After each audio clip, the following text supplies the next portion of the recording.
Gamers, it's time for something that I haven't done in a little bit.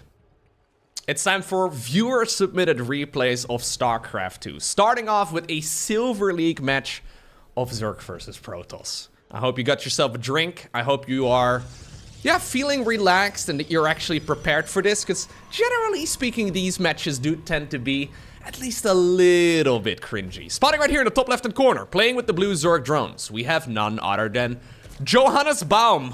Aber natürlich. Willkommen, Johannes. His opponent definitely going for, that's gotta be a Forge. There's about an 80%. It's not a Forge. Unless he's, no, oh, there is a, okay. His opponent in the bottom right. Misrallying everything onto the Kijkwijzer with the red Protoss pieces. We're looking at Fitz's main next. It's a gateway? It's a gateway? Wow, okay, so I have seen many Silver League games over the years. And about, 90% of them have a cannon rush. Johannes is well aware of this. He's seen the probe. So he decides to send 4 drones just in case. I'm assuming we're gonna cancel and get the probe out of there. But anyways, I'm assuming we're gonna at the very least cancel that pylon. All right. And life indeed is looking pretty normal. Okay. This is gonna be the most normal game start as far as viewer-submitted replays that I've seen in a while. Now, if you have an amazing game of StarCraft 2 that you've recently played, you can go ahead and send it over to replays@LowkoTV. Basically, Modlasis looks at every single one of the games submitted, and then he, poor Modlasis, I know. He selects those games for me to go ahead and cast. So I haven't seen these myself. Although this is a full walling over here, which is a little bit funky. Anyways, I haven't seen these. So generally speaking, though, what I can tell you is that these are not going to be quite your normal game. Or your normal games of Zerg versus Protoss. Generally speaking, these matches are going to be, at the very least, a little bit different than what we ordinarily get. Normally, we'd be seeing a Nexus at this point. We'd potentially be seeing like a Stargate, for example. I'm assuming this will be a Stargate. This could certainly be Serral versus Showtime. Yeah. If you covered up the nicknames, I think I would assume that this is the absolute pinnacle, the tippity top of the StarCraft 2 European ladder. There's honestly no way of knowing. I guess this is gonna be a proxy Stargate? No. What? He could have started up that Twilight Council about 2 minutes ago. But apparently what we're doing here is a delayed Twilight Council into, I guess, a proxy gate with maybe like a dark shrine next to it? That's really the only thing that would make some sort of sense in my mind, but it's still very, still very delayed. So there's a gateway over here, and I'm assuming we're gonna be proxying the dark shrine as well. Thing is, he's locked in that drone. That drone tried leaving a little while ago already, but since the drone obviously is still here and there's nothing inside of the main base to kill it, unless, okay, we're gonna use the Stalker for it, fair enough. He could just be hiding, and I think it'd be a better spot. Yep, he could just be hiding the Dark Shrine inside of the main base. Anyways, Fitz has decided to go for a proxy Dark Templar rush after faking a cannon rush, which means that after the Dark Templar, his very first, or his very next step, has got to be Void Rays, right? Cannon rush into Dark Templar, into Void Ray, into Carrier. I think that is about the biggest ladder league, the ladder hero Protoss style that I can come up with. Anyways, does Zerg have any sort of defense available? That's the real question. Usually you'd expect any sort of Oracle to come flying in at right about the 4-minute mark. So if an Oracle would fly in right now, I think that, well, Johannes here would be in a world of trouble. Second proxy gate coming up as well, fair enough. I'm assuming we're not gonna have any anti-air here. The question is, though, will we have any sort of detection? The reason I look out for Oracles here is because they would force out Spore Crawlers. A lot of Zerg players end up making Spore Crawlers blindly, specifically because of it, and obviously Spore Crawlers are detectors. At this point, our Zerg player has no detection whatsoever, and despite the fact that these Dark Templar are like a full minute late, they can still wreak a lot of havoc. Go, go, go, go, go, Fitz! Ay, ay, ay. We could have used rally points, but apparently not the case. Not what we're aiming for. He sees the third hatchery, but he's sending one in the natural, one over towards the main base. And this is an absolute disaster for Johannes. Oh, well. That Dark Templar was derping out. Oh god, Dark Templar in the main base. Yeah, we do need to target drones if you want to be killing drones. Honestly, this is a very, very slow Dark Templar rush. This DT has barely achieved anything. Just make a... We have a lair. Make an Overseer. He's going Spore Crawler. We have 2 Overlords right over here. Can we make an Overseer? Overseer and Roaches. Okay, Overseer coming up right now. Brenda, Margaret, and Karen. Oh, what? I heard the sound effect, but apparently the Dark Templar did not quite kill Karen there. No worries, though. It looks like it's not going to be too far behind. And even though this Dark Templar rush was very delayed and unnecessarily late, it's still going to be able to just, well, destroy the Zerg. We're 5.5 minutes in, and Zerg is now down to 2 drones, both of which are in a gas geyser right now. I did select the right replay, right? Because this game is over. This game is yeah, very over. Fitz, listen, buddy. I have seen many viewer submitted games over the years. Don't tell me, Fitz, that you will manage to lose this from this particular point. Because it's hard. You gotta try. At this point, it's gonna be difficult to lose the game. I'm pretty sure you could go AFK for 3 minutes and still be ahead. We have charge.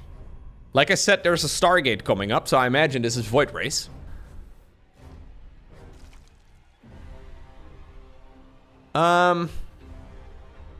Okay, the Zerglings are ready to go across the map. Now, obviously, Dark Templar can be used defensively, too.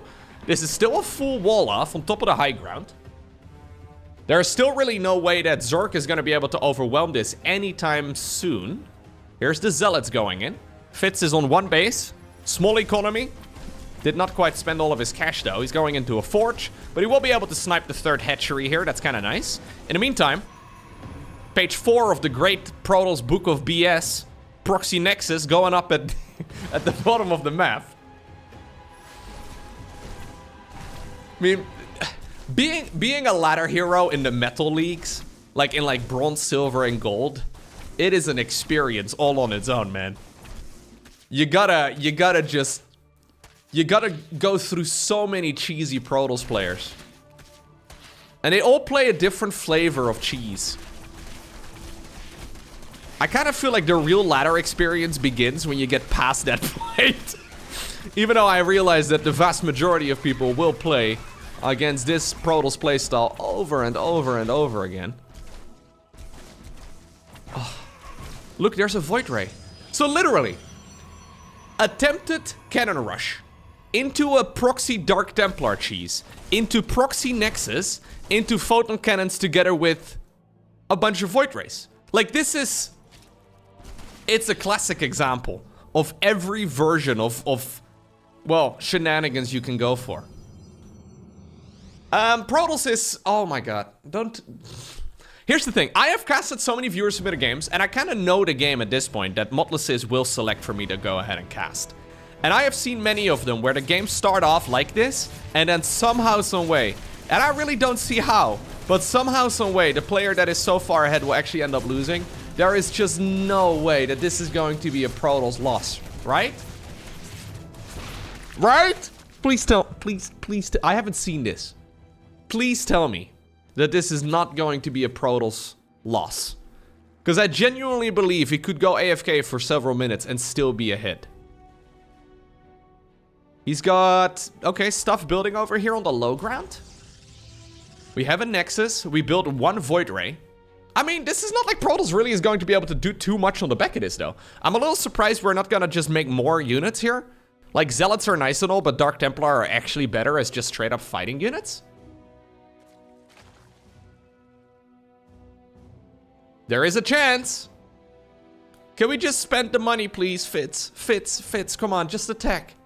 Fitz, you don't need this, man. Fitz, just attack. Oh god, Fitz, listen, I know I'm criticizing your strategy, but mostly that's just because it's one of those builds that can be very frustrating to deal with. But just go and win the game. So, he's spending his money on tech right now, rather than units, which is a massive surprise. We're going Void Race, we're going Robo Facility, there's a Templar Archives, we're going +1 ground attacks. We're gonna kill one of our own pylons, so we're once again powering everything, even though this will not necessarily open the front door for a lot of Protoss units, or not necessarily all of them. It is still the thing we will choose to destroy. Oh god. Fitz, just spend your money. Fitz. Just make like a couple gateways and go and attack, or just warp in on cooldown. Fitz, please. In the meantime, by the way, I like what Johannes is doing, because he's decided, you know what, I am incredibly far behind. I've been reduced to like 2 workers twice. I'm gonna go ahead and just come up with an out, right? So I think in a game with StarCraft 2, it's important to come up with a win condition. And this seems to be the win condition that Johannes has gone for. He's saying, yo, I am never gonna win if you actually decide to attack me. But there is a chance that you will be a proper, you know, Silver League Protoss hero. And you will just sit there and maybe make like carriers or something. You're gonna try and rub salt in the wound. There is a chance that you're gonna leave me alone for 5 minutes. So the win condition here that Johannes has come up with is to just make a stupid amount of drones. He is walking a Void Ray right now. And it's working. Fair enough. He's just making a stupid amount of drones. He's just holding down the drone button. Another Nexus is coming up right here for Fitz. Oh god. Fitz is making sure that he's mining as much gas as possible, although he's only ever warping in Zealots.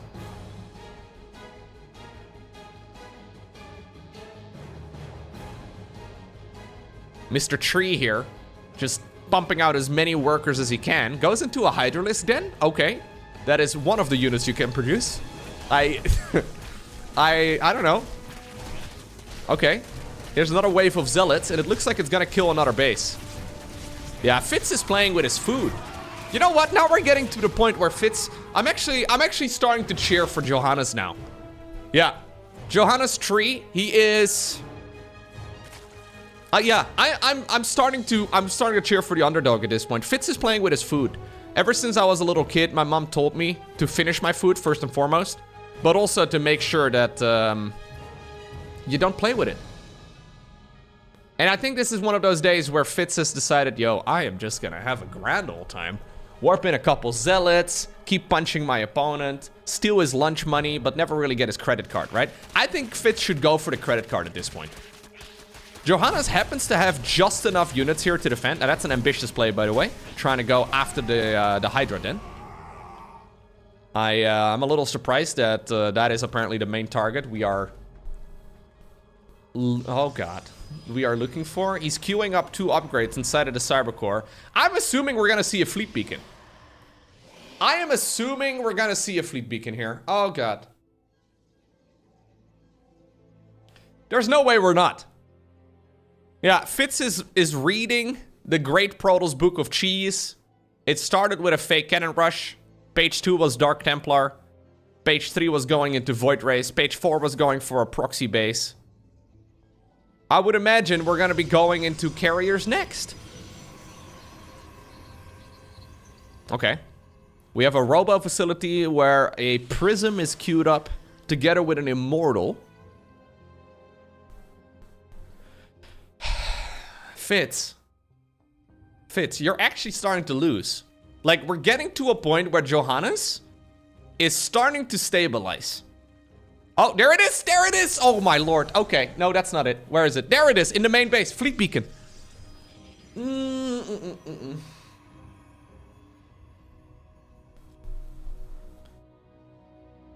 Why does every ladder hero I see play like this? Guys, there's many ways in which you can play. You don't have to always do the cheeky units, you know? It's like the Protoss players at a very young age are told that in order to win, you have to play cheesy. That's not the case. You know what I think happens? Here's what I've thought about this too much.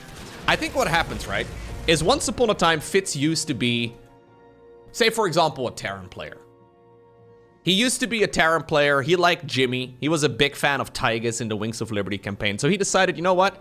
I am a Terran player. But he lost repeatedly, over and over and over again, to Dark Templar, to cannon rushes, to Void Ray all-ins, to all the Protoss BS that you can go up against. And then one day, Fitz told himself that he had enough. He told himself that the only way to beat them is to join them. And it's a cycle. He became the very thing that he swore to destroy. Yeah, I think that's probably the origin story of about half the latter Protosses on the lower end of StarCraft 2. Yeah. And because of that, I'm cheering for Johannes.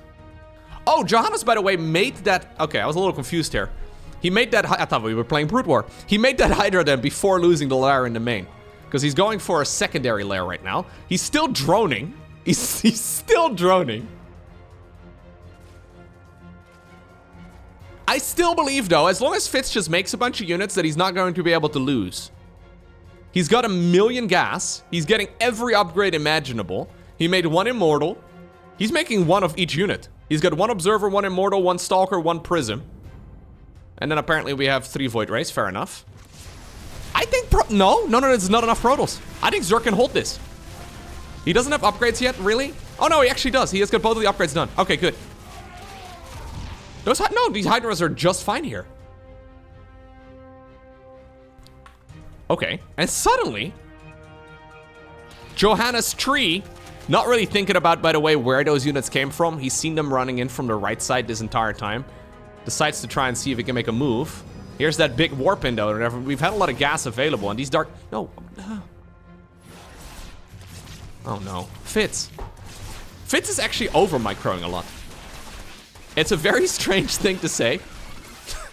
Because I know I'm ranting a little bit about the playstyle here, but Fitz is over-microing a lot of his units.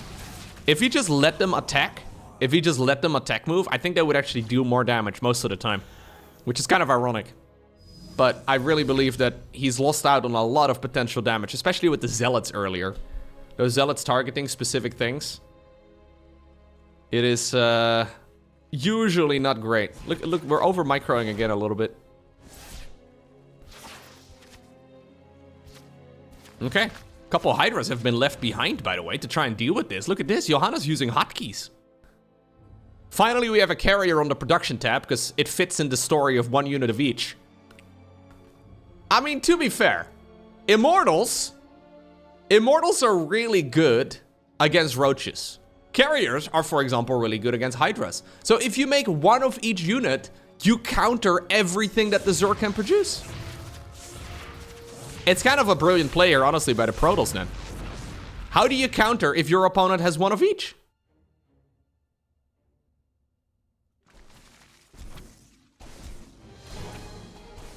Sadly for Fitz, I guess the hard counters in StarCraft 2 are not that hard. Yeah. This is not like an Age of Empires man-at-arms going up against a bunch of archers. It's a bold play. Johannes, by the way, doesn't know about this shenanigans over here at the bottom of the map. He could have killed that one easy peasy. Johannes still hasn't really thought about the way that these units have been running into his base for the majority of the game. Here's another warp in. The Zealots are going to town, but Johannes decides to go for the counter. Okay. Okay. Zealots will be able to destroy everything in the meantime, though, and that's gonna hurt. Because reinforcements, yeah, we have 10 roaches coming. I guess that will clean it all up eventually. Fitz is going to lose a lot of stuff here. We have 1 carrier now, 1 Stalker, 1 Immortal in the main base, 1 Photon Cannon too. Zealots, though, still going to town, and as long as their charges are not over-microed, as long as we don't have negative micro, I think these units should be good.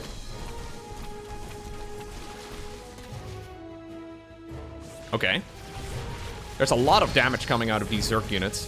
Fighting up a ramp like this is tricky, but I actually think that Johannes is doing the right thing. Zerglings can run in, by the way. A lot of the Protoss units can't leave, but the Zerglings can run in. Fitz has made an opening for his opponent's units. You'll love to see it. Carrier goes down. Well, assuming all the interceptors go down, then the carrier is going to be next. There it goes. Oh my god. Oh my god. Fitz.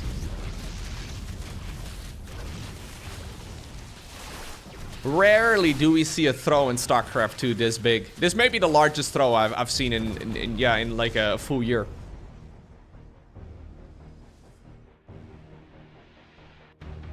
Now our question becomes, will Fitz leave the game with a GG? There's two options. Actually, there's three options. GG, he leaves the game. No GG, he leaves the game. Or, and this is one of my favorites, he trash talks the opponent and then leaves the game. I don't know which one we're gonna go with. I have seen a lot of salt. I have seen a lot of salt over the years, and I would not be surprised if this is going to be one of them.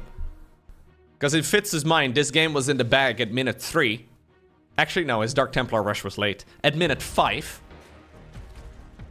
I feel like this is one of those games where Fitz is wondering what in the world even went wrong. Like, my opponent had 5... Like, I think we literally saw Zerg sitting at 2 drones at some point. Yeah, he's killed 70 workers. I don't think Johannes ever really went over, like, 40. No, he did have more than 40 drones for a little bit. Now he's also actually sitting at a decent amount, but... Considering the amount of bases we've had in total in this match... 70 worker kills is actually ridiculous. Hydra counterattack again. So Johannes is actually playing some pretty good StarCraft here, all things considered. I think his early game build was pretty mediocre. But I like what he's doing here with hotkeys. I think trying to come up with a win condition and just doubling down on it is usually the right choice. Even if you are very far behind. But look, he's got 2 control groups for his army. Which in Silver League is actually very uncommon. Not usually what we should be expecting. Main problem here for Fitz is, or for Johannes rather, is that he hasn't been scouting at all. So he knows nothing. He has no clue about these outer bases. So he's just hunting for the main right now, but I don't think there's really enough. Johannes now sitting at 4,500 resources in total. He's got a lot of larvae, but I think one of his hatcheries may not be hotkeyed or something. There we go, we finally do select it again. 15 additional Hydras coming up. Dark Templar, but there's already an Overseer coming. He has 2 Overseers, but they're with the main army. He's actually got hotkey discipline too. It is so tempting to just all army hotkey everything back home in these scenarios when you're dealing with DTs, but Johannes actually doing a pretty good job. Yeah. So what was a game that was over at the 5-minute mark is starting into now a 22-minute game where somehow, some way, the Zerg player has managed to come back. Ay, ay, ay, ay, ay. Alright. I'm gonna go ahead and speed it up. I believe that there is no way that Fitz is going to win the game anymore. If this is gonna be a reversal... I mean, Johannes is starting to play with his food as well, but it's mostly because he didn't know about this base at the bottom, and now he finds it. Will there be a GG? Nope. Golden Aura is next. Spotted right here, in the top left-hand corner. Immediately sending out an SCV. We have... Spurious. Trying to figure out if this is a... Is that a bad word? No, I think I'm good. The opponent in the opposite corner, joined by a... Alright. Very creepy clown decal. We're looking at a Zerg player named... Shirayuki. Shirayuki. Alrighty. Are we doing an NG Bay block? And this is the wrong matchup. Yeah, we are. It's an engineering bay block, normally done against Protoss. But apparently, yeah, not today. Zerg is gonna try and take the expansion. He will find the SCV. This is a Gold League match, by the way. So I am fully expecting greatness. Oh, well, never mind. In the meantime, we also had a spawning pool start up at about 400 minerals. These things cost 200.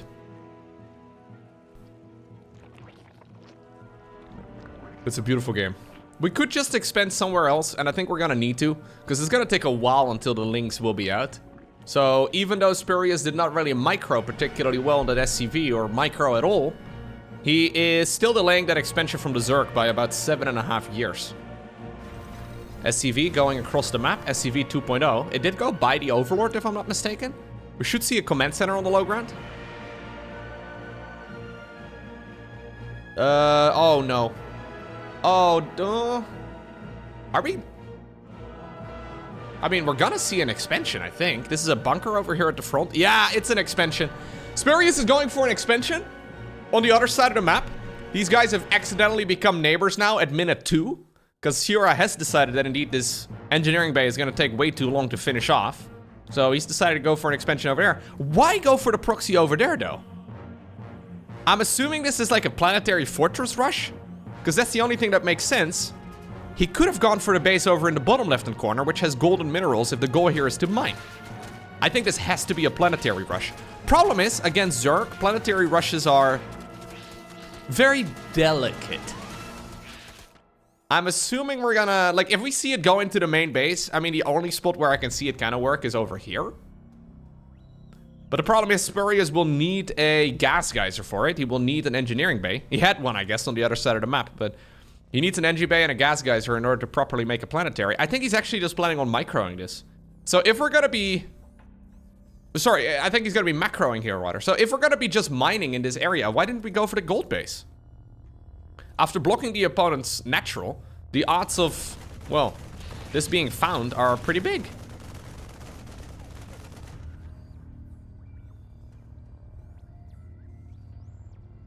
Okay. Command Center number 3 coming up. It looks like we're just gonna go ahead and play a macro game. Yep, Orbital Command is indeed in production, and Spurious has decided that the place we want to mine is over on what is normally considered to be like the 5th or the 6th base of the Zerg player. Obviously, we're not gonna expect the greatest creep spread of all time, but there is a very good chance that like a random Overlord or a random Zergling will just happen to fly by that base, and at that point, that expansion is toast. There's nothing to defend it. There's a factory coming up right now, fair enough. But it looks to me like Terran wants to sit back and Zerg wants to do the same thing, so you know what that means? We're gonna speed it up. First upgrade out of this tech lab is apparently going to be concussive shells. Double Evo chamber coming up in the most curious of positions here for the Zerg. It's going to be +1 missile, and I'm assuming carapace. Roach Warren coming up. Oh, and this is what I'm talking about. Random clump of overlords flying on over in this direction, and he finds the base.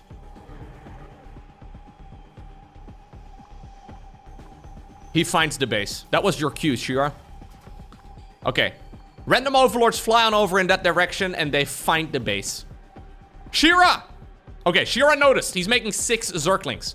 Let me just point out, by the way, that he's got really no army. 5 slow links are apparently running on over in that direction.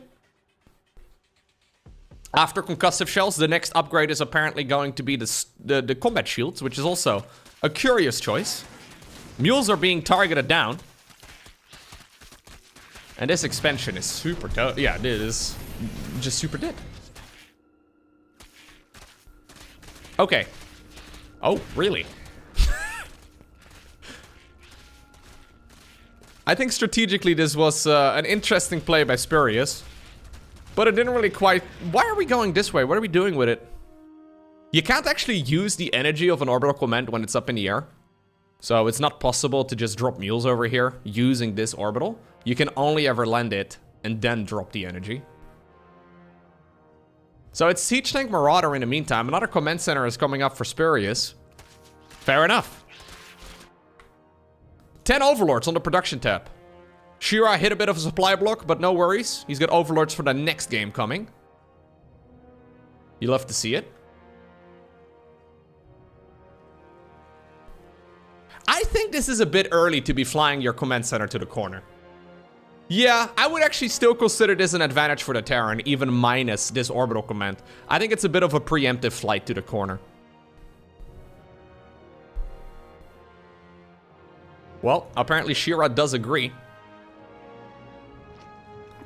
Gases are coming up. He doesn't really have much of an army, though. I really wonder what would have happened here if Terran just had some, well, more deliberate strategies in mind. We're going building armor? First upgrade out of the NG Bay is building armor. Okay, I think we could have gone for just a marine push, and it would have won. Yeah, it would have won the game by now. Honestly, that's like a bit of advice, I guess, for basically anybody trying to get better at the game. Just learn a timing attack in each of the matchups. I know it's easier said than done. But like lining up a bunch of units with an upgrade finishing up and just going for a push, it is so big. So we have like we have all these things done, but now, like, building armor doesn't line up with anything. This is +2 building armor, which, yeah, is nice, I guess. But the win condition right now here for Spurious has to, yeah, it's become to sit back and hang out over here in the corner of the map. Command center, by the way. Apparently, we're gonna be going, we're going on a little trip. A little adventure towards the other side. Stimpack is done. Great opportunity to try and attack, but we don't really have a lot of units. So, I don't think Zerg is really gonna be able to do much. Honestly, the last thing Zerg should do is try and... headbutt this. I really hope we're not gonna see Zerg try to break this position, because that's gonna be super painful. Instead, I think the best play right here for Zerg would be to try and sit. No way, bro. Did you just find a clump of overlords and you decided... Spurious is officially having more fun while playing StarCraft 2 than me.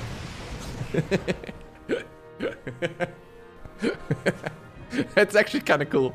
I really like that. I think the second missile turret was a bit unnecessary. But overall, that was a pretty cute little play. The missile turret guy strikes again. Not for long, he's gonna be dead soon, but... there must always be a man in the missile turret. So, we are, by the way, pretty deep into the game right now. And there is still no link speed. We have an infestation pit coming up. Oh my god. Well, you know what, Shira? This seems like gold to you, man. Terran already has 2,000 minerals, and they're trying to save for their kids' college, I guess. Not sure exactly what the plan is here from the Terran. I mean, he's got one production structure, it seems, or at least one that's working. No, he's got more. He just isn't hotkeying them, I guess. Double or... oh god. Oh god. Well, maybe we'll go into a planetary. Or sorry, not a planetary, a battlecruiser here eventually. I think this is a battlecruiser setup, right?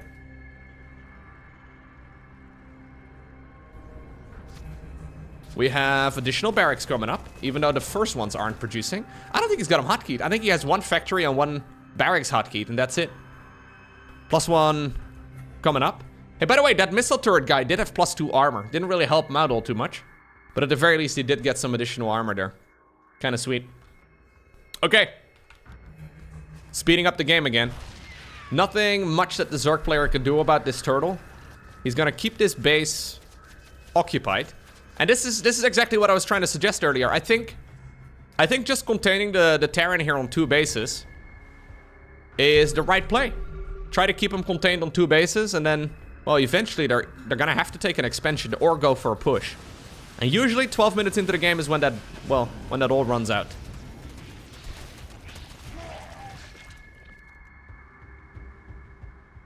I think attacking into these bases is a bad idea. I think mutas are unnecessary. I think a Nidus Worm is a bad idea. I think just letting the Terran come to you is certainly the right play. Now, if I have any say in the matter, I think in this sort of scenario, the easiest thing you can do that doesn't require a gajillion, you know, hotkeys to micro would just be Brute Lords. I think Brute Lords would be kind of sick. Ideally, I think at the pro level, you'd be seeing abductions here with Vipers. And obviously, that's a great play. But Vipers also require more APM than both of these players have combined. So it's... oh. We do need a greater Spire. Shira? Oh no, Shira. No. Shira! Shira's going +1. +1 air weapons together with 11 Corruptors and then a second Spire on the back of it.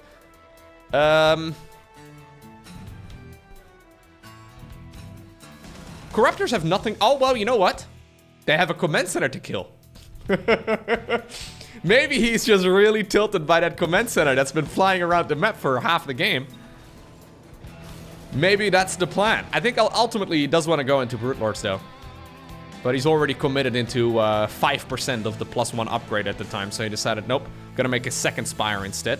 And now he's hunting. Yep, he's hunting that orbital command. That's so funny. He's thinking the orbital command is hanging out over here because it's a mirrored location on the other side of the map, right? But...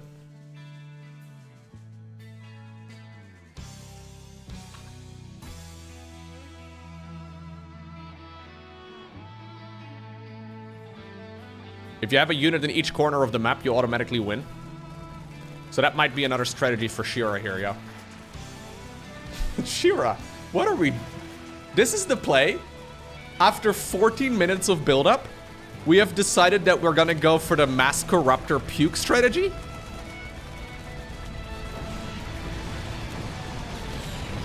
I mean, it worked. There was no repair. There's very little anti-air. You know what? That worked way better than I thought it was going to. Now, here's the real question. Does, and I don't know the answer to this either, does the Caustic Spray upgrade deal less damage to the structure, or the Caustic Spray ability, rather, do less damage to the structure because of the building armor? I think probably not. I don't think that the building armor counts. Because I'm fairly sure that the building armor... Yeah, it just adds +2 armor, right? So this would definitely be considered a spell. So if it's a spell, spells ignore armor.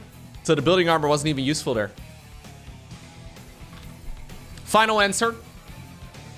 If this was a Who Wants to Be a Millionaire type of show and this would be the final question, I figured, oh my god, it's about StarCraft 2. I would know the answer. Very specific knowledge, but I would, yeah, final answer. If I have no lifelines anymore. Caustic Spray is unaffected by building armor. Spurious is still building up quite the army, though. He's making one Viking at a time, too. These choke points on Golden Aura are amazing for somebody who has got siege tanks. Apparently, Shira is thinking, yo, throw more units at the problem. And this is going to be costly. Because now, if Terran goes across the map, I actually think he's in a world of trouble. Go, go, go, Spurious, go! There's a lot of minced Zerg over here, so if you're a butcher or something, this would be the perfect time to come and harvest. But luckily here for Shirayuki, there is no attempt at any sort of attacking here whatsoever. Spurious' plan in this game, as we have 11 Brotherlords coming up. Spurious' plan in this game was step 1. Build an engineering bay inside of the opponent's natural expansion. Step 2. Go for a proxy command center on the other side of the map. Step 3, turtle. Turtle until the game ends. Oh. I have got some real-life cat aggro. Perfect moment in the game. It's Milo. Last time around. Oh, you look so angry, bro. Last time around, the cat aggro during the cast. All right, fine. You don't want to? Jeez. That was Toby. That was Toby. This is Milo. Milo's been hanging out in the background the entire stream. Milo's been hanging out in the background. Hey, buddy. Yeah, that's... Oh, those are cat treats. Yeah, you found my bottle of cat treats. No, you're not gonna get any. No. No, you're not gonna get any. Oh, now you're gonna sit on my keyboard. Thank you, buddy. Oh. Okay. That was my remote control. Brute Lords are here. Oh, honestly, I think Terran wins this. Maybe? That's a lot of Brute Lords. 11 Brute Lords are scary. Maybe not, maybe not. Now Zerglings are blocking the ramp too, and suddenly, that ramp that was working so well in favor of Spurious not that long ago is turning into an absolute death trap. GG. Post youth. We find ourselves in a Terran versus Terran this time around. A matchup that I don't get to cast nearly as often as I would like to. But whenever I think of viewer games and Terran versus Terran, there's that infamous match that I always bring up between Taco Emissary and Love Song. That was truly one of the most painful games of StarCraft I have ever casted. This was during a viewer tournament, and my god, it was like World War I all over again. We basically had two guys with a line of siege tanks throwing Marines at one another. It was full-on trench warfare in StarCraft 2. Now, spotting right here in the top right-hand corner, in Silver League, we have none other than Omi. The opponent in the opposite corner with the blue SCVs, he goes by the name of Sylphadeus. Sylvadeus. Okay. Let's see. This is a large map. It is a Terran versus Terran. I can imagine this has a lot of potential to be quite passive. So TVT is a really difficult matchup. Honestly, in general, every matchup in StarCraft 2 is difficult, but the mirror matchups particularly so, because it's so easy, since the opponent is making the same units, to just mess up and lose. Like, if you lose your first couple units, your opponent can just attack, move, and go and win the game. It is very straightforward to, win if you notice your opponent butchered their early game. Obviously, that does depend on, in general, the game being played at least somewhat efficiently. Omi already racking up some resources here. Okay. You know what? Remember years ago when I used to cast viewer games almost every week? I used to shout about orbital commands. Because every single viewer game that I got to cast of a player in like, below like Platinum League at the time, people would just not make orbital commands and it would drive me nuts. Now we have 2 players not making orbital commands. I kind of feel like that is a theme that is not so relevant anymore in 2024. Pretty much everybody makes orbitals. But apparently not so much in this game. Yeah, I'm gonna be happy if one of these 2 makes an orbital command at some point in time. Because so far, 2.5 minutes in, there's no orbital command to be seen anywhere. Alright, let's see. Yeah, this is a bit of a gentleman's agreement for both of them basically saying, look, I am not gonna be getting free resources and you will not either. This is a, oh. What? We have a 10 minutes no rush rule enabled for this game. Nobody is scouting. Nobody's doing much of anything. But now Sylvadeus has decided that the time is ripe for a proxy barracks situation. And a depot. Don't forget about the depot. Yeah, don't think of this SCV as less than the rest. This SCV is putting in work. Now, we don't have any Stimpec. We don't have any combat shields. We have a lot of gas coming up, which is the one resource that those SCVs don't really need. I'm not sure what the play is over here, Silva, but I like what we're cooking up. I think we just even make more, to be honest. Since you did make an expansion, your income is actually going to be plenty to support more than 4 barracks. I don't think we need any gas, to be honest, but... Okay, it's reactor. That does mean we needed a little bit of gas. Okay, SCVs go on lunch break right now. But I think we can pick up the scaffolding once again. Bring up the scaffolding! No, it's a different game. It'll look real nice when it's done. Can we, No? Okay. I think we're just going to try and make a lot of Marines and then attack.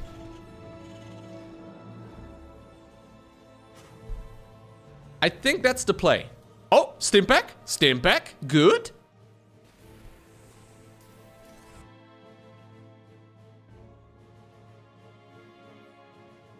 Oh my god. It's a cinematic timing attack. Look at this. Yeah. This is like one of those budget movies where a small army is supposed to represent a very large one because they simply don't have enough people and they don't have the CGI budget to like make a large scale attack. That's what Omi is trying to...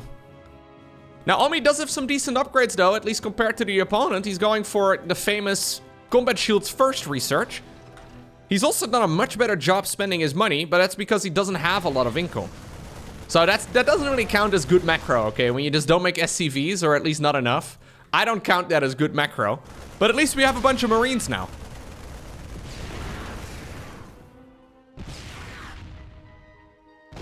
In the meantime, my... Sorry, what? I can't believe I missed this. So he mined... Those 4 SCVs that were previously on lunch break, they mined out the... Well, it's not really even the back door, it's the front door. They mined out the front door and then he started up a command center inside of the opponent's main base. Alright. We're taking turns. You love to see it. You guys thought that the 4th SCV was a mistake and you're like, oh, I'm just gonna build it to make a supply depot. No! It was on purpose. It's 20 minerals for these mineral fields, so you need 4 workers for it. This was the grand plan all along. I think we should have made a 4th barracks for what it's worth, but... Anyways, in the meantime, there's a lot of damage here being done. Even though we have opened up the secondary front door, the Marines are still just going to YOLO up the main ramp. Which is a little bit of a surprise, considering we had high ground vision on the other end. Command center over here gets lifted off. SCVs desperately tried to return their money. Okay, then.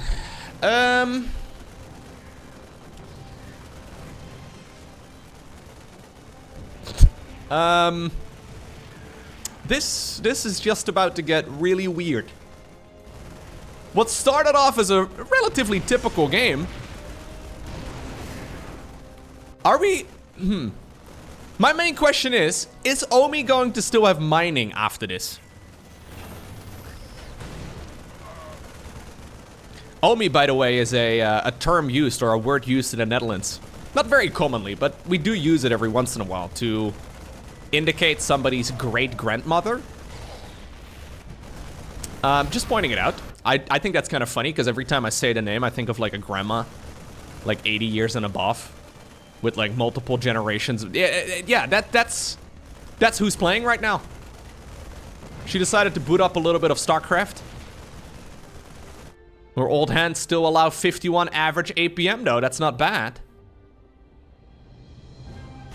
Okay, so Silvadeus has finished up the command center, and he's thinking, yo, I guess I want to just mine some more money.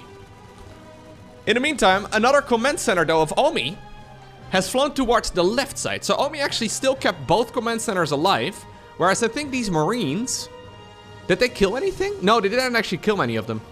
Okay, Silvadeus is in a little bit of trouble. Sieges up the siege tank in the most curious of positions. Okay, no, he's got all the orbitals still. So who's actually leading here? Neither player really is spending their money particularly well, and that's an issue.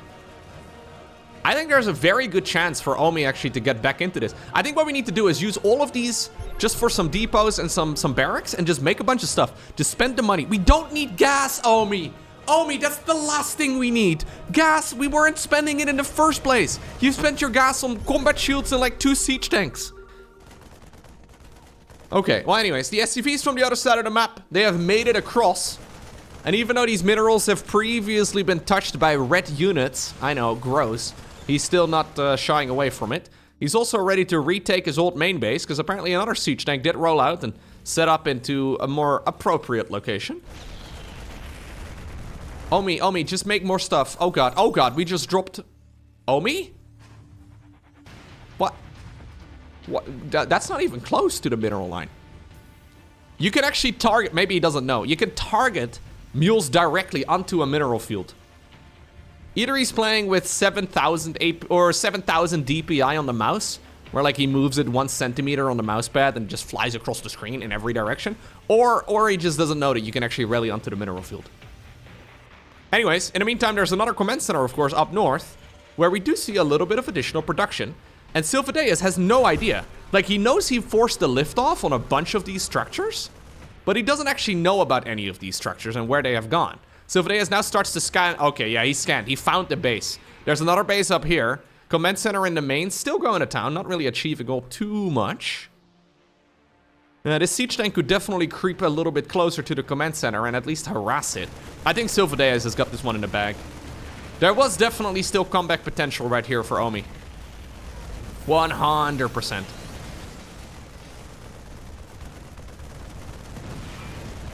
But I think there's just not enough production. Honestly, neither player has enough production structures. Silvadeus is now sitting on, well, 3 bases. One of them is his old main base. The other 2 are in the opponent's old main base. Marines here will be able to gun down the orbital command, and he now... What did... Omi! Omi, did we just do this? Omi! You just rallied the 3 SCVs that you really wanted to save through the opponent's structures? I guess in his defense, he didn't know where the proxy was, but my god.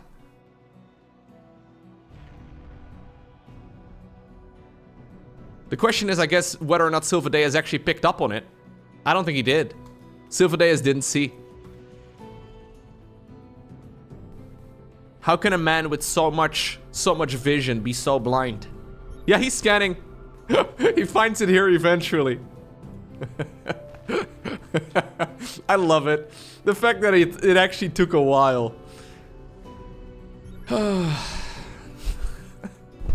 Oh, sorry. I hit my microphone with my knee. This is how I cast games now. My gamer posture. My neck is all bent over. My shoulders are hunched. It's a bit of a mess, but we're getting there.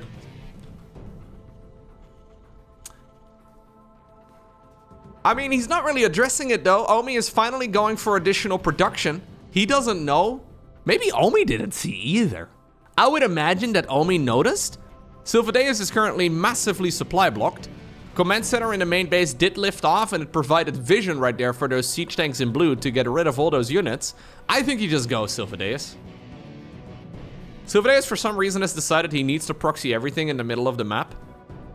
I don't know. Oh, you guys are rallied? You guys are gonna mine over there and then go all the way up there to make supply blocks and not be... Okay, yeah, sure. Anyways, the rest of the Marines, though, have made their way towards... What is this? Like the 10 o'clock, the 11 o'clock position of the map. And I think they are gonna be more than enough to kill all of these structures. I'm feeling strong enough. I'm feeling properly warmed up for one final viewer-submitted game. This one, however, it's another Terran versus Terran. This one, however, is a Diamond League match. So I'm expecting greatness, at least compared to the previous games we just had a look at. But we do find ourselves on Dynasty. I guess this is a map where on the ladder you mostly get Terran versus Terran, because nobody else really wants to play this map. Spotting right here in the top right-hand corner, playing with the blue SCVs, we have Gabriel. Their opponent in the opposite corner with the red Terran pieces. We're looking at Terror's main command center. Okay.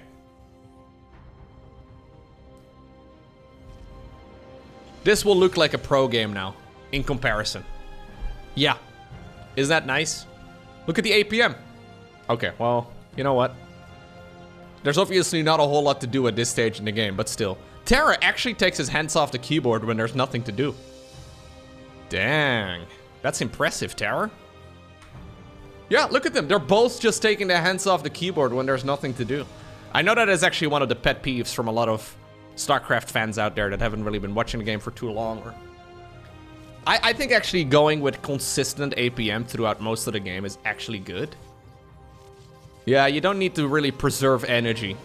But, yeah, it does kind of look like showing off, I guess, when you just flip the screen many times for no apparent reason at all. I kind of like keeping your hands warm and just making sure your brain is awake.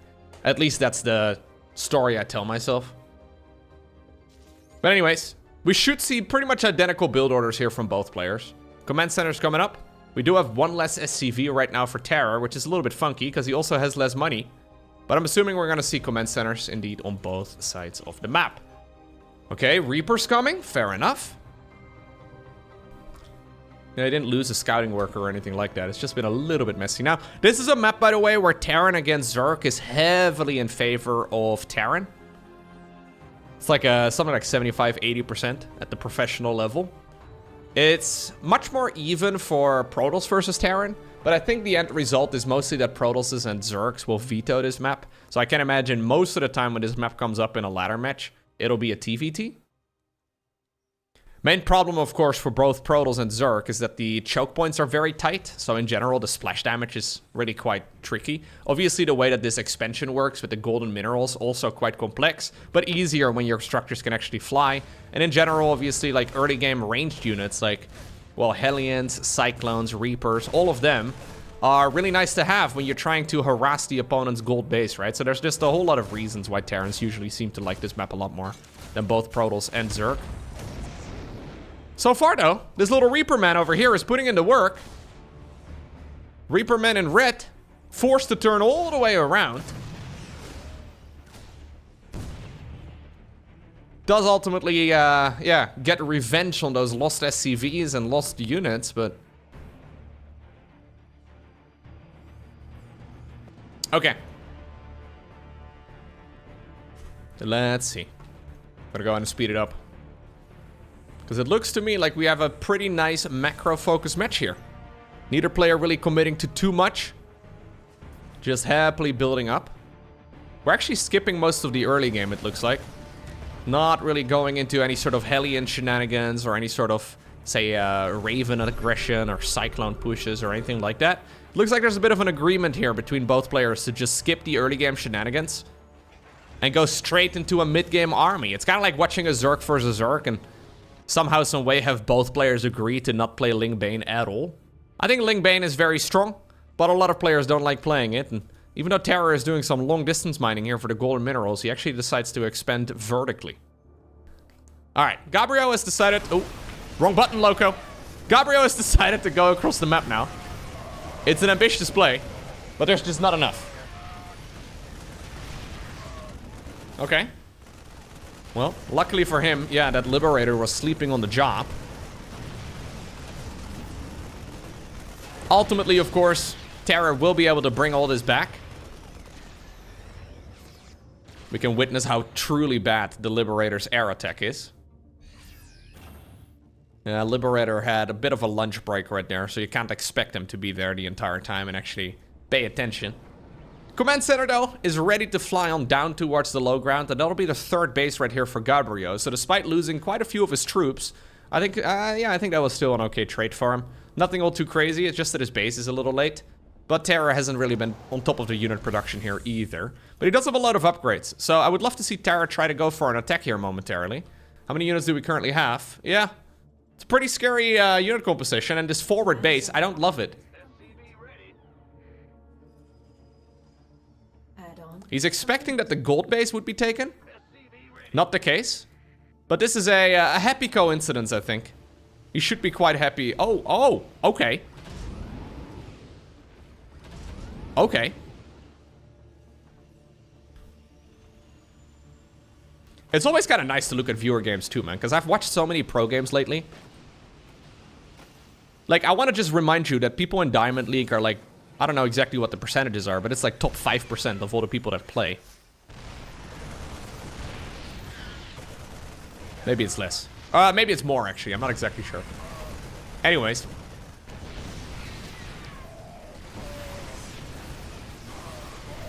We have a lot of aggression here, but ultimately, I think there's just not enough. Now, Terra's been building a bunch of army, but he doesn't really have that much stuff here in total. I'm assuming we're gonna... okay.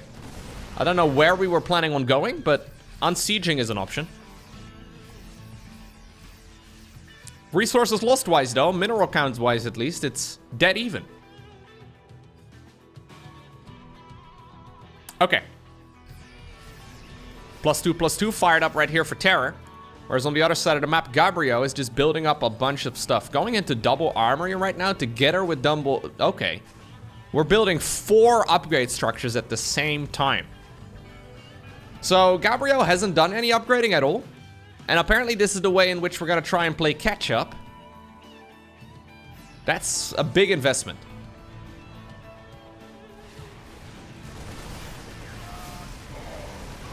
His army is huge, though. He just caught most of these red Terran units before they could siege up. I don't know if he's got the numbers to really break through everything, especially if he doesn't siege his own tanks.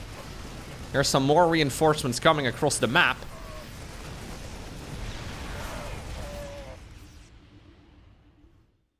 Alright. Terra actually still has a really good shot in this game. If he just goes for a big attack with 2-2 finishes, I think there is some potential, but it is tricky. I like how Gabriel, by the way, made all of this and then did nothing with it. Both players are starting to rake in a lot of resources. If I were to make a guess, this is going to be on the lower end of Platinum, or Diamond League, rather. We're scanning each other. It's like the Spider-Man meme. Trying to pick up a siege tank is a brave objective. Now the medevacs are being used right here to provide vision at the front as well. No Vikings for either of the players.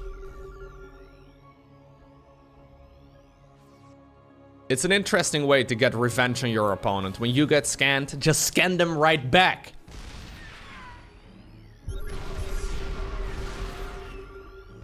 Oh my god. Ugh. When you only have 3 orbitals, by the way, as we do have a bit of a doom drop attempted at the very least. Siege tanks do on siege. Can he lift up and get on out of there? I think he could have. But apparently Gabriel has actually decided to stand and fight. And that's gonna be quite painful. Now suddenly Terra actually has an opportunity to go on attack. There's 1, 1, 1, 1, 1, 1, 1, by the way. +1, +1, +1, +1. Command center number 4 coming up right now for Gabriel. I think going for the gold base would not be a bad choice, man. These two SCVs, by the way, have been steadily mining out the gold for quite a while now. I think it is about time we start taking over those golden resources. What? Oh, okay, that is... Never mind. It's not time for it. We just misrallied a bunch of SCVs. Now, I couldn't help but notice that rather than going for the +1 siege tank upgrade, it is the +1 air upgrade. I also can't help but notice that there's now 3 starports on the production tab and a fusion core. There's no way Gabriel is going to be able to pump out 3 battlecruisers consistently. I don't believe it. But I think that is ultimately the play here. It is going to be very tough for Terra to push in here without Liberators. You really do need Liberators to try and force the unsiege of some kind.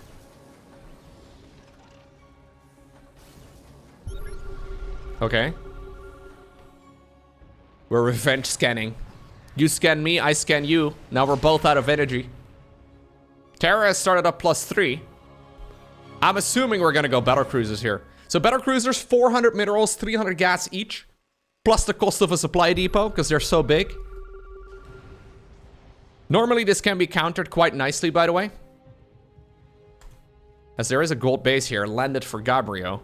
Normally this can be countered quite nicely by just having a lot of, for example, Vikings. Vikings are very important in this matchup.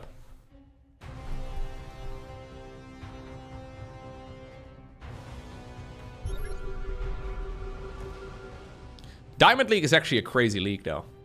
I don't know what the exact percentages currently are like, but low diamond is significantly different compared to high diamond, as we do have a big stim forward over here right now. Gabriel trying to wipe armies out. I would love to see some battlecruisers on the production tab at this point, which is a bit of a weird statement. Terra, though, coming in from the north. But yeah, the skill difference between low diamond and high diamond is massive. I know, for example, if you want to go from Platinum 3 to Platinum 1, it's only a couple hundred MMR. Whereas if you want to go from, like, Diamond 3 to Diamond 1, it's like 1200 MMR or something silly like that. So I'm not exactly sure. What did I say? Did I say 5%? I think it's probably bigger than that. What? What are we doing? 15 old? Terra, what are we doing right now? I don't know if this is BM or if it's not, but battlecruisers are coming. What does 15 old mean? Is he saying he's a 15-year-old and he's... I have no idea. I wouldn't call 15 old. Maybe he's saying StarCraft 2 is 15 old? Which would be just inaccurate.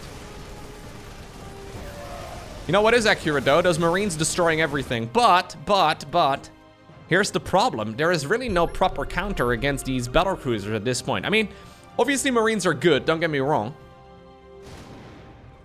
But if we get to a point, like right now, there's about as many Marines as there are medevacs. Every Marine in the army of Terra gets a private plane.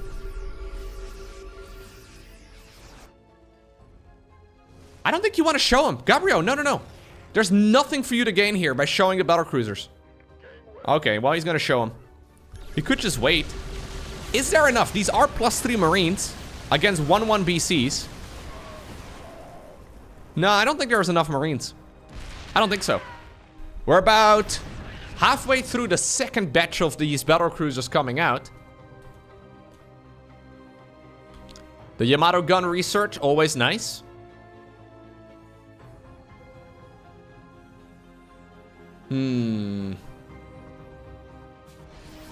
Honestly, the most confusing game in this so far is this message.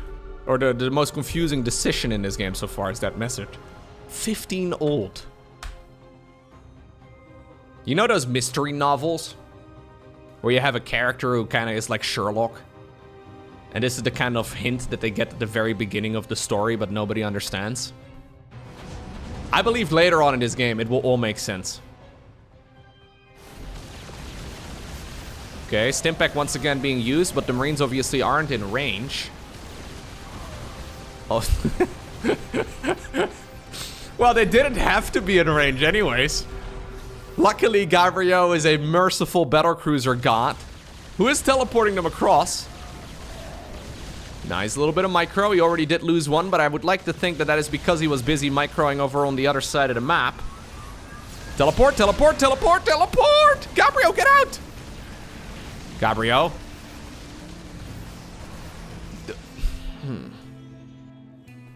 I think Gabriel would be really bad at League of Legends or Dota.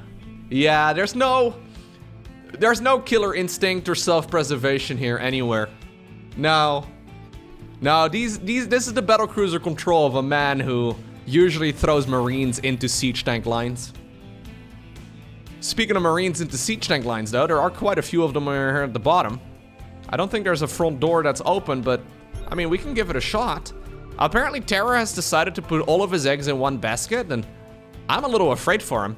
There's 3 siege tanks only here for Gabriel, but into a choke point, it can actually hurt a lot. There's 7 Vikings and 39 Marines, so in a straight-up battle, they should win against the Battlecruisers. Okay. Gabriel just buying time, but not really buying time for anything in particular, because he's not producing anything else. Okay, Marines in red going up the ramp, probably about the best case scenario. We're now up to 16 medevacs. I think we need a couple more, honestly. Okay, in the end, though, it is an absolute bloodbath here in the main base of Terror, but he cleans it all up. It is now a 2-to-1 ratio of Marines to, well, medevacs, and I find that shameful. Yeah, I was promised the private plane when I first applied. Gabriel, in the meantime, has smashed his piggy bank and decided to go for another battlecruiser. +2 air weapons coming up as well here for Terror. It's gonna be real good for those 3 Vikings. 2 more Vikings, though, are coming. Okay, Terror. Here's the battlecruisers. We're gonna use that tactical jump defensively, it looks like. I would love to see him attempt another base somewhere. Especially the main command center can fly just anywhere. These are now +2/+2 BCs, though, and that means that every single one of those little missiles gets more damage. Apparently, we're gonna go for a counterattack. Terra is gonna push into these choke points. Oh my god. Okay, well, let's give it a shot. We could have jumped the battlecruisers home, but apparently that's not what we're doing. Instead, we're gonna try and see if we can potentially do a base race. If we're gonna jump them home, you gotta be very brave now. I don't think it's to play anymore. Problem is... Oh, okay, no, we're not going home. Yeah, tonight we dine in hell. Where we are going, we're not going home anymore. Not at least until tactical jump is once more available on all the BCs. Either that or they will leave their new friend at, yeah, on the other side of the map. The guy is not in the hotkey. Yeah, it's a bit sad. Apparently he's not cool enough. Keep in mind that the win condition in a game of StarCraft 2 is to destroy all of your opponent's structures. It's not about army. Both players do have ways of cleaning out units that fly towards the corner of the map. But I would imagine that the Terran in blue is going to have a much slower time. It's going to take him forever. Especially if you don't bring all of your battlecruisers. Like, we have 5 battlecruisers and that's it. I would love to see him bringing that battlecruiser into the mix as well. Terra? Oh, Terra doesn't know about that base? What did you expect? He's assuming he expanded in the same pattern as... Oh, no. Oh, don't... Oh, no. This is the last of it. There's 1 starport, 1 gas, and 1 planetary. Soon to be 1 tech lab, I suppose. Okay, okay, Terra is looking around. Nah, I think he still has this in the back. There's no way. This command center, or sorry, that structure still counts. This guy is still being bullied. GG is called offensively by Terror, who believes that he's got this one in the bag after that very cryptic message from earlier. I do agree with him, but since he's BMing, I actually want to, yeah, cheer for Gabriel here. But Gabriel makes it really difficult to be a Gabriel fan.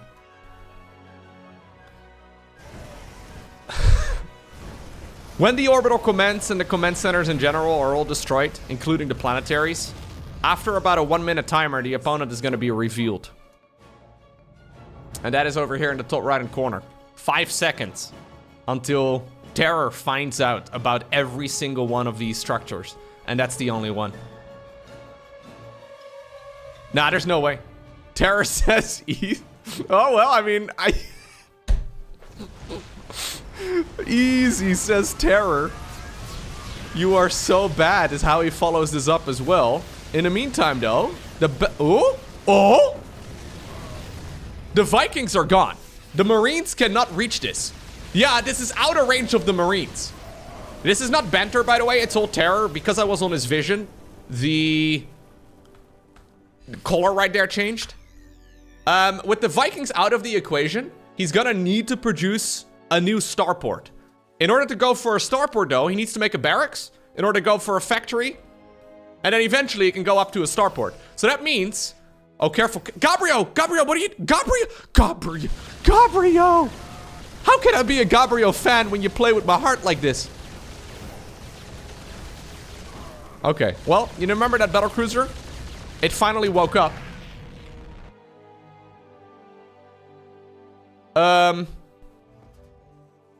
It's gonna be about 2 minutes until Terror will finally be able to build 1 Viking. And 1 Viking is not enough. You know what? This could actually turn into a draw. In a very strange way, this could become a draw. Because I don't think the Marine player wants to lose all of his structures, but he also can't reach that starport. I don't think the Battlecruiser guy can kill all of the Marines, can he? Maybe. He has got no income, obviously. Neither player really has any income. You know what? Battlecruisers actually win. Yeah, I think at this level, the Battlecruisers actually win. Yeah, he's chasing this with Marines. That's not the way to do it. No, you can actually win this with Battlecruisers every time. As long as you stay out of range, you can win. Oh my god. No way. Yeah, you can just kite forever.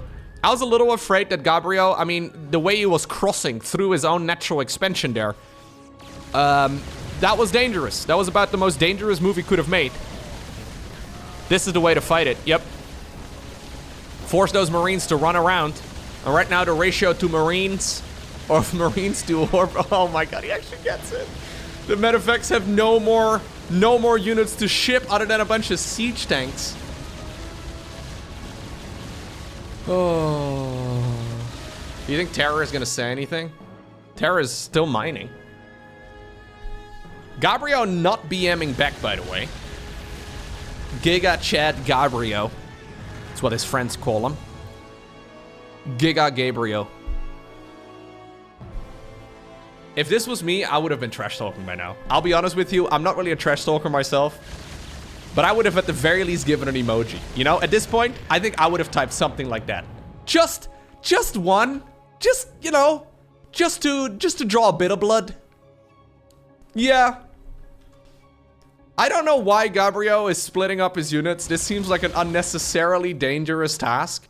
He's scanning, so obviously he doesn't know that his opponent doesn't have a barracks. He doesn't know that he killed his opponent's final starport. So in his mind, there could be like 7 Vikings just about to show up. So he's scanning and trying to figure out, oh, he is splitting up his units and trying to figure out where the opponent is located. But just like that, it is actually Gabriel who brings it back.